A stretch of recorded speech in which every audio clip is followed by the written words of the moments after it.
Hey, JulesBlessedVegan, and welcome to week 1. Let it sink in a moment.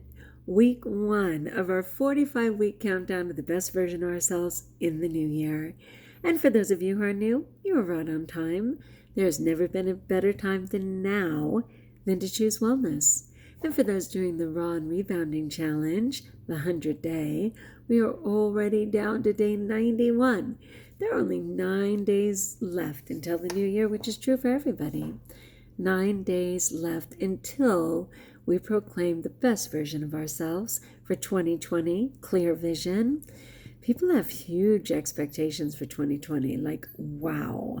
I'm not going to go into all of it, but on a major scale, people are like, 2020 is going to have some serious revelations, whether we're ready or not. I'm like, dang, can I just focus on one day at a time? Like, that's it. Okay, that's about the best I can do. And even that can be difficult at times, right?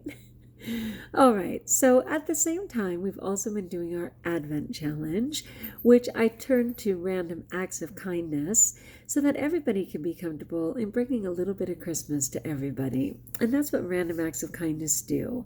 So if you're just starting that, again, you're right on time. Even if it's only one day, it makes such a difference in your own heart and especially in the recipient's heart.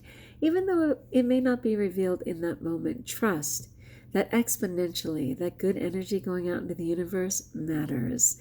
All right, so for today, it was to give a treat to your postal carrier. And I just thought that was so cool because honestly, at this time of year, they are busting chops to get all of our stuff out, right? There's extended hours.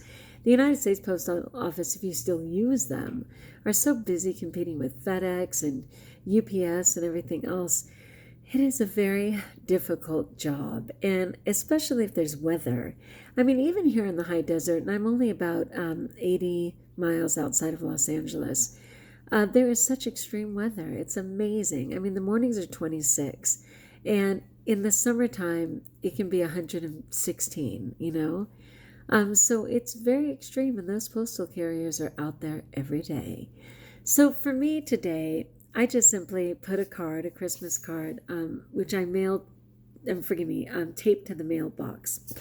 And I taped a little candy cane on there, and it said to the mail carrier. And then inside it just said, like, Merry Christmas and Happy New Year, best wishes. And it was raining, so I put it inside a plastic baggie and I taped it onto the mailbox. And then I had to go to the actual post office. So I took my packages and I went to the post office and I brought candy canes with me. And I passed them out to all of the counter workers there.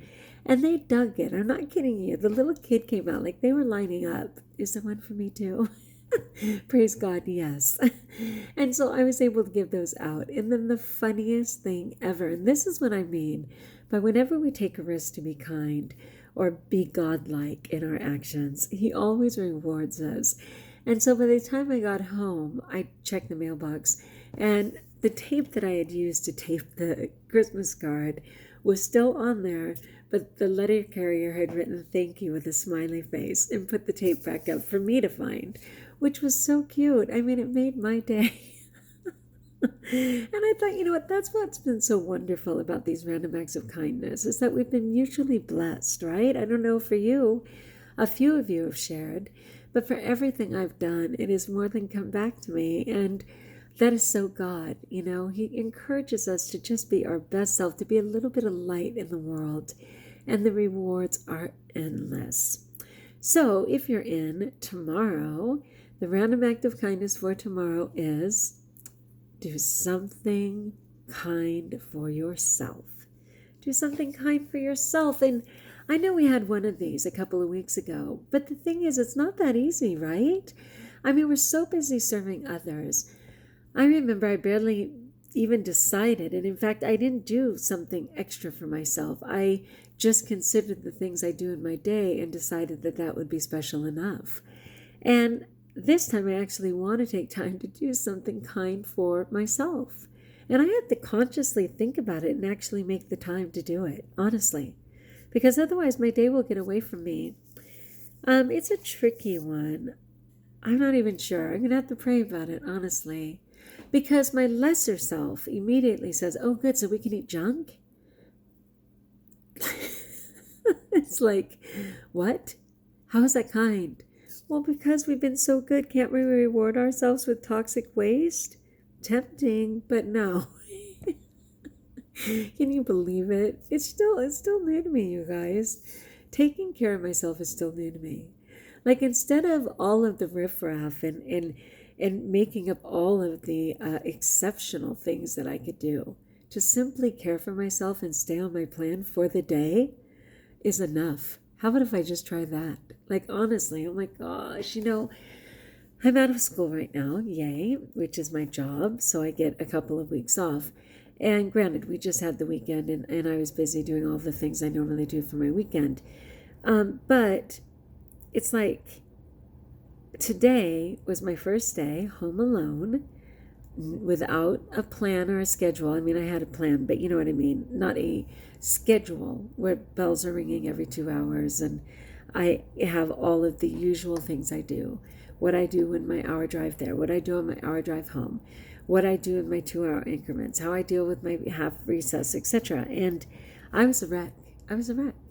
Because all of a sudden, it was very hard for me to care for myself. I started off right. I totally had my lemon. I like to have lemon juice with some chia in it, and that holds me. I didn't end up eating until like 12 o'clock, which is never an emergency. I totally get it, right? It's never an emergency. People love to intermittent fast. I get it. But sometimes for me, by the time I do eat, I'm famished or I want to go crazy and just eat wrong. And then I kind of was getting into this whole thing about, what does wrong mean? Because I give my power away. Like, what was completely clear to me is that I'm my own worst enemy. I was thinking about that phrase, how people always say, the enemy of my enemy is my friend. Well, the enemy of my enemy is me.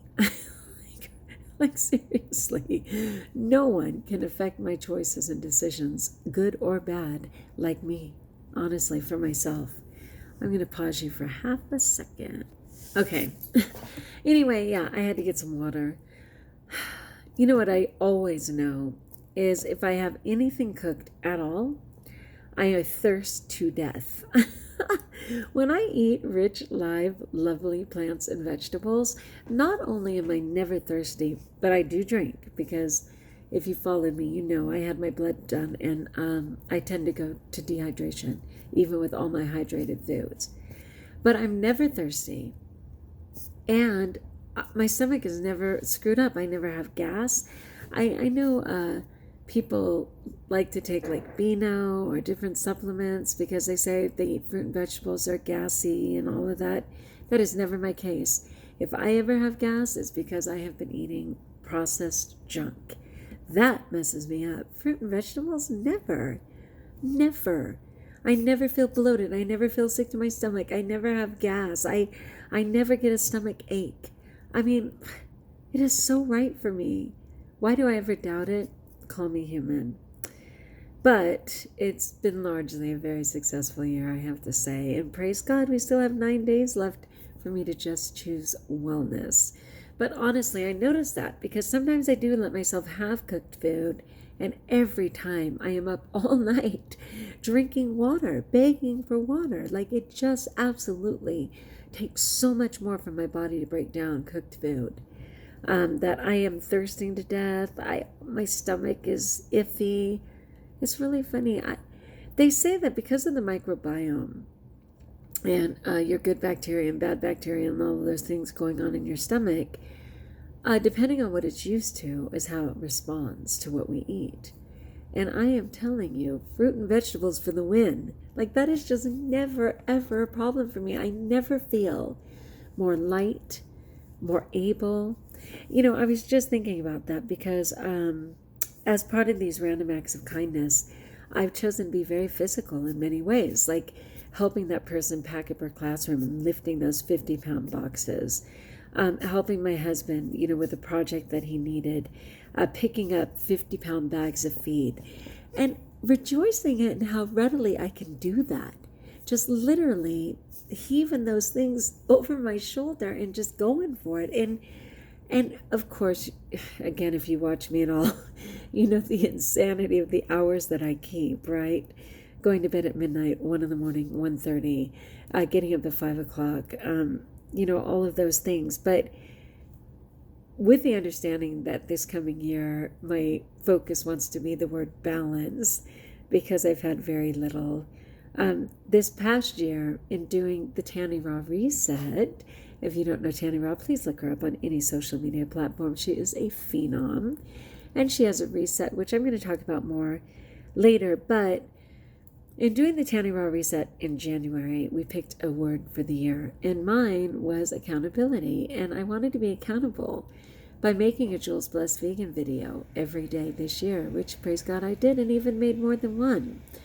But this year, my new word, and my husband just bought me the reset as a birthday and Christmas gift, which was so kind. Oh my goodness. Like, I can't even tell you. It was really funny because he was like, "What do you want for Christmas, hon? You never want anything. You never ask for anything." And he's right. I mean, I asked for fresh fruit and vegetables. He got me some earrings earlier in the year.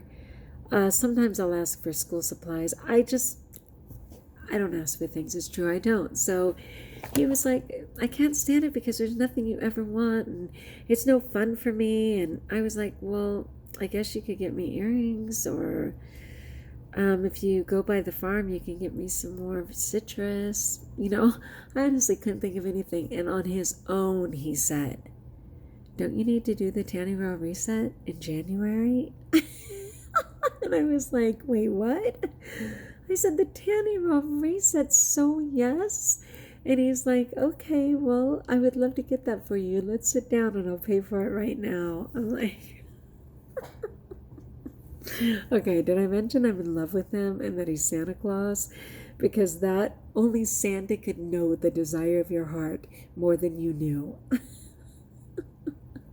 And so we sat down and ordered that right away. Oh, I just was so excited.